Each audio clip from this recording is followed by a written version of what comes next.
Bismillahirrahmanirrahim. Le TP du dosage indirect des ions hypochlorites d'une eau de Javel par méthode iodométrie comprend deux parties, deux vidéos. Donc, dans la première partie, ou bien première vidéo, on va donner quelques définitions qui sont essentielles pour le TP. Dans la deuxième partie, ou deuxième vidéo, on va expliquer les étapes du dosage de notre TP. Donc, la partie 1 et 2 sont indispensables, Laroriani, pour la compréhension du TP. Partie 1, dosage indirect des ions hypochlorites d'une eau de Javel par méthode iodométrie. Définition: l'eau de Javel est une solution aqueuse de NaCl et NaClO. Na plus Cl moins et Na plus ClO moins. C'est l'ion hypochlorite ClO moins qui a des propriétés blanchissantes et désinfectantes. التبييض والتعقيم. ClO- est un oxydant puissant, ou oxyde قوي, qui peut réagir avec des composés organiques et les détruire, comme les bactéries et les virus. L'eau de Javel est produite par la réaction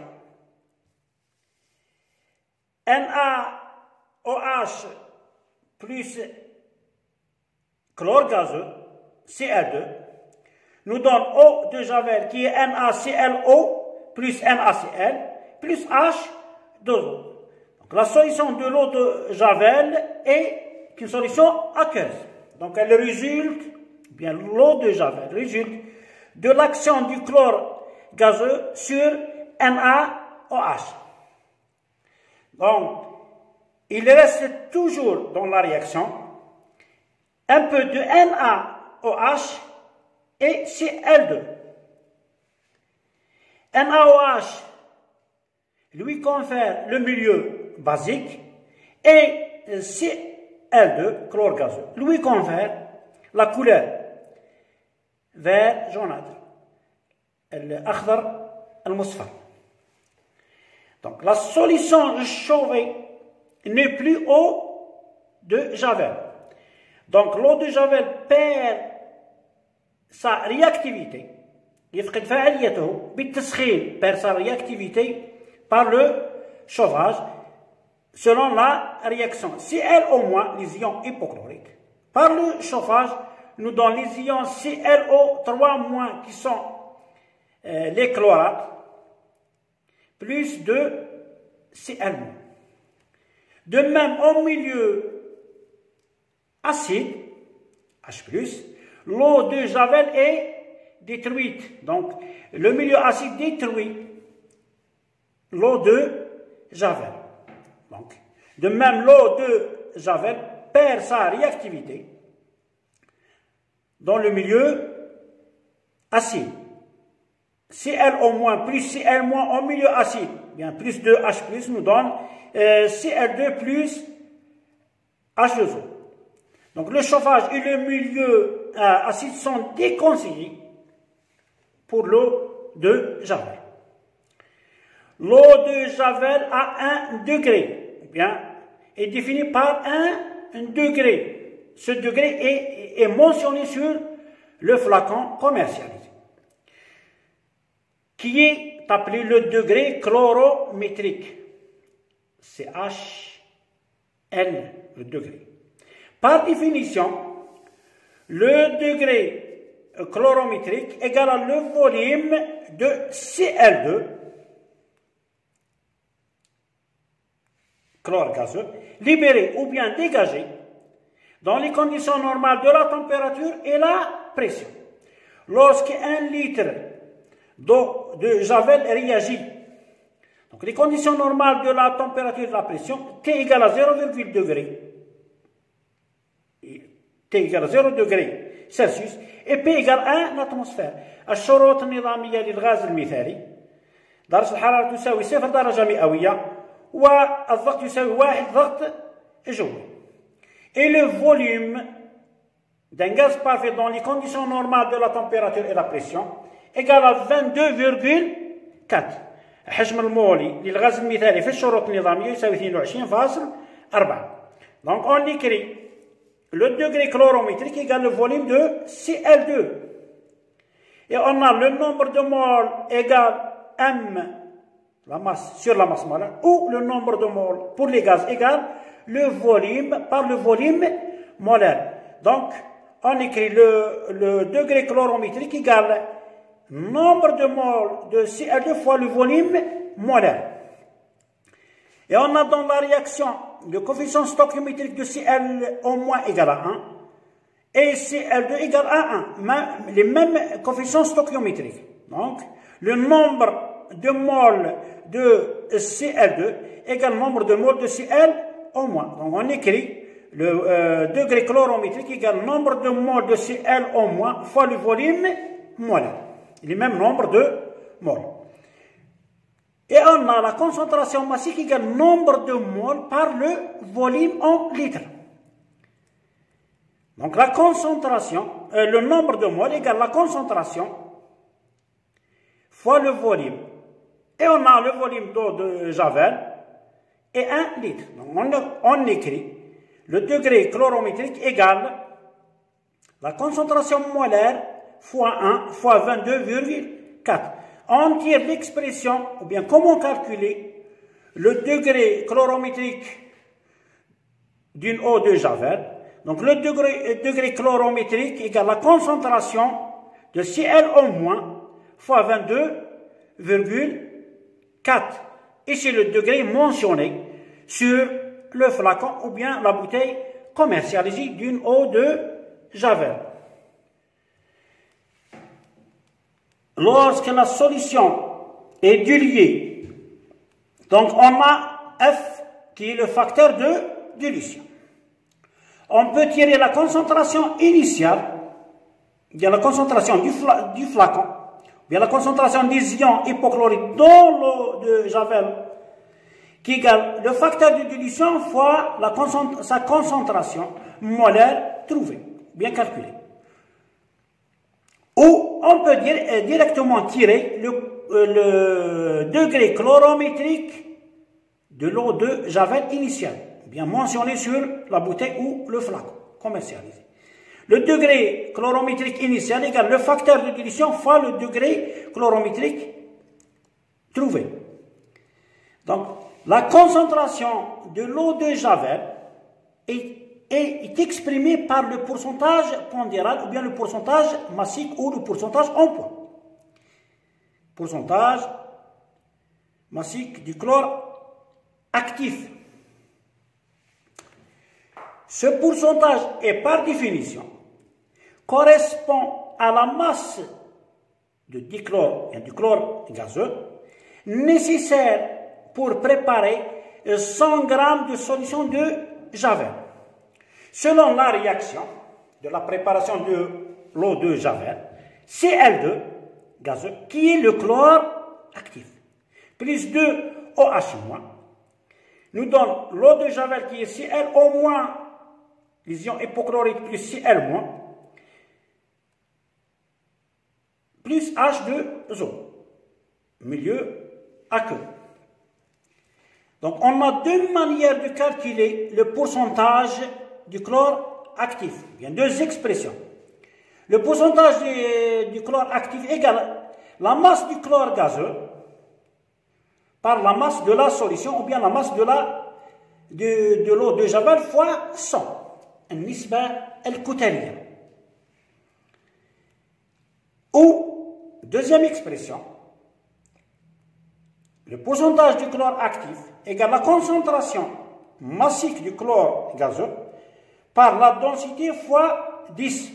Donc on a deux expressions, bien deux formules pour calculer le pourcentage du chlore actif. Donc M c'est la masse du chlore en grammes, M Javel c'est la masse de solution de sa densité, Cm c'est sa concentration massique en solution. Donc on va donner un exemple. Pour une solution d'eau de Javel donnée par D égale à 1,158 et la concentration molaire de Cl au moins égale à 1,54 mol par litre. Donc on peut calculer le degré chlorométrique qui par définition, bien son expression égale à le degré chlorométrique égale à la concentration molaire de Cl au moins fois 22,4. On va calculer directement par application numérique. Donc, on va trouver le degré chlorométrique égal à 34,4 degrés. On a aussi Cl2 plus 2OH- égale à ClO- plus Cl- plus H2O. Donc, on veut calculer le pourcentage massique du chlore actif. Dans la réaction, on a le nombre de moles de Cl2 égale le nombre de moles de ClO-, les mêmes coefficients stoichiométriques, et qui égale à 1,54 moles dans un litre de solution, parce que la concentration massique est égale à 1,54 moles par litre. Donc, 1 litre d'eau de Javel contient 1,54 moles de ClO-, ou 1 litre d'eau de Javel contient 1,54 mol de Cl2, bien de chlore actif. On peut tirer la masse du chlore actif dans cette solution de l'eau de Javel. La masse égale le nombre de moles par la masse molaire. On a la masse molaire de Cl2 est 71, 35,5 fois 2. Donc la masse, on peut tirer la masse de Cl2 qui égale 109,3 grammes. Bien sûr, toujours on a dans un litre de solution. De la densité, comme on a vu précédemment dans la définition des solutions, on peut tirer la masse de la solution ou bien la masse d'un litre d'eau de Javel qui égale 1158 grammes. En appliquant la première expression pour calculer l'eau de Javel, donc égale à la masse de Cl2 par la masse de la solution fois 100. Par application numérique, égale 109,3 par 1158 fois 100. Donc égale 9,4. Donc le pourcentage massique du chlore actif est égal à 9,4%. Ou on a la deuxième formule, bien expression. On a le pourcentage massique du chlore actif qui est égal à la concentration massique du chlore actif par D fois 10. Donc la concentration massique est égale à C fois M. Donc 1,54 fois la masse molaire qui est 71 par la densité 1,158 fois 10. Par application numérique, on trouve que le pourcentage massique du chlore actif est égal à 9,4%. Donc on a deux manières de calcul, ou bien deux manières pour calculer le pourcentage massique du chlore actif dans l'eau de Javel. Iodométrie est un dosage d'oxydoréduction qui consiste à doser le diode I2 présent dans le milieu par thiosulfate de sodium, Na2S2O3, de Na+, et l'ion thiosulfate S2O3 L'iode, la molécule I2 se dissout mal dans l'eau I2 avec I- iodure. Elle peut former des ions I3- et I5- triiodure et pentaiodure, qui peuvent donner, en présence de l'amidon Nisha, ou l'emploi d'amidon Nisha, une couleur bleue foncée. للكشف عن اليود نستعمل النشاء أو مطبوخ النشاء والذي يعطي اللون الأزرق. C'est pour cela on emploie l'emploi d'amidon pour détecter la présence de l'iode. Généralement, l'emploi d'amidon est utilisé en fin de titrage ou bien en fin du dosage. Cette couleur bleue disparaît à chaud. L'iodure I- forme avec I2 triiodure I3- qui donne une couleur jaune paille en solution aqueuse. Les ions thiosulfate, les ions S2O3- s'oxydent en tétrathionate S4O6- Passons au dosage indirect. Le dosage indirect des ions hypochlorite ClO- dans une eau de Javel passe par deux étapes, qui sont deux réactions d'oxydoréduction. Donc la première étape, la réaction du couple ClO- Cl- avec le couple I2- et la deuxième étape, la réaction du couple I2- avec le couple S4O6- S2O3- Donc, la vidéo suivante montre les étapes du dosage. Wassalamu alaikum wa rahmatullahi ta'ala wa barakatuh.